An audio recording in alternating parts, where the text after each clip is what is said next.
Hey there, Austin Martinez back, Director of Education at Stretch Lab, and we want to show you a few more take-home stretches. This is going to be great for your neck. I know a lot of you are tuning in and you're doing something similar just like us, sitting down and you're rotated forward at your desk. This puts a lot of added positioning, unneeded positioning on your neck, especially if we're doing overhead workouts, we're breathing too heavily.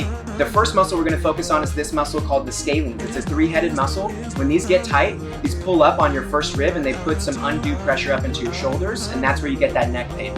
So we're going to focus on that. The second one's going to be a muscle called your levator scapulae. Remember that little tight little pain you have in between your shoulder blade? Well, that's it right there. So I'm going to show you a way to open this muscle up and it's going to get you some nice improvement. So the first one, our model's going to move into the position and we're going to work on our scalenes. So you see she puts her hand under her hip. This allows for stabilization, keeps this shoulder in a nice neutral position. Now she's going to pull in the opposite direction and see how this opens the side of her neck up here. Her nose is facing forward and that's what we want. She's going to breathe into this, especially with our neck. Let's be gentle to it. We don't need to pull hard. We're looking for about a 4 out of 10. Get some nice muscles opening up here. Hold this here for 30 seconds. Do it 3 times. Now watch the second part. She's going to work on the levator like I talked about earlier.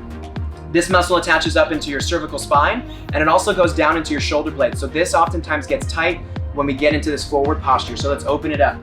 See how she rotated her nose towards her shoulder, and now she's going to bring her head and pull her nose down towards her chest, getting a nice stretch on the back here. So it's going to work that whole muscle fiber.